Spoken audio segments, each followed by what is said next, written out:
នាងបើនាងមិនស្រឡាញ់ខ្មែរចាំយកបេះដូងខ្មែរមកលេងសើចធ្វើអី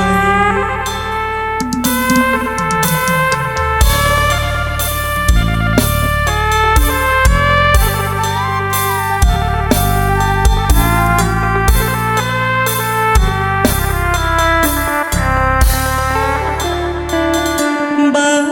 មិនស្រឡាញ់ចាំបាច់អីធ្វើដោយស្រឡាញ់បើមិនស្រឡាញ់ចាំបាច់អីធ្វើដោយស្រឡាញ់លងសំដេបអេព្រោះជើយក៏ខកចិត្តខ្លាំងភ្នែកបងស្រវាំងទឹកភ្នែកក៏ចាប់ផ្ដើមបើមិនស្រឡាញ់ចាំបាច់អីដល់ក្តីសងខឹមបើមិនស្រឡាញ់ចាំបាច់អីដល់ក្តីសងខឹមនាងធ្លាប់ប្រាប់ថានាងស្នេហ៍មានតែបងមួយនឹងផ្ដល់ស្នាមញញឹមមិនដឹងថានាង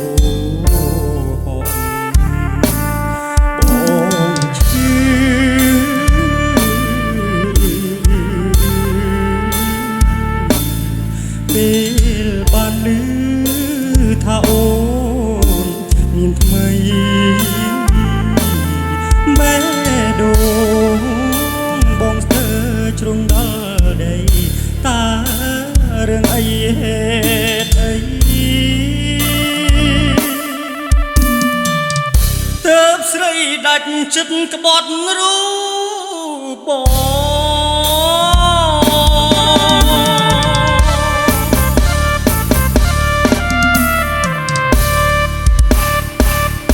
បើ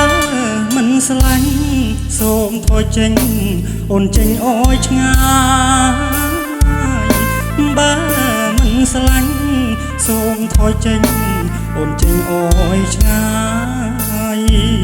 ខ្លាចហើយរៀងហើយ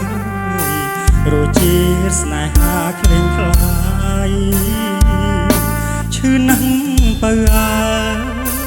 មិនចង់ជួបម្ដងទៀតទេ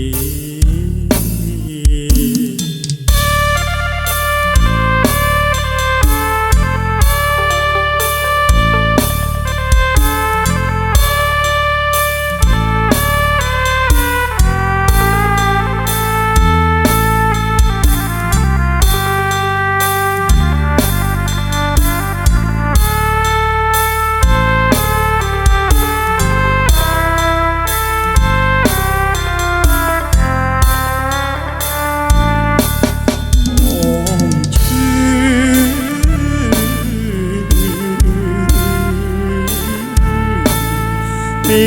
លបានឮថាអូនមានថ្មីបេះដូងបងស្ទើរជ្រុងដល់ដីតើរឿងអីហេតុអី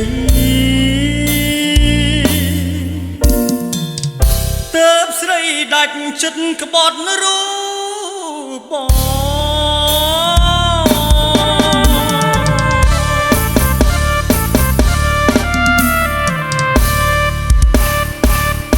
បើមិនស្រឡាញ់ចាំបាច់អីធ្វើដោយស្រឡាញ់បើមិនស្រឡាញ់ចាំបាច់អីធ្វើដោយស្រឡាញ់លងសំដេបអេរួចជើយក៏ខកចិត្តខ្លាំងភ្នែកបងស្រវាំងទឹកភ្នែកក៏ចាប់ផ្ដើម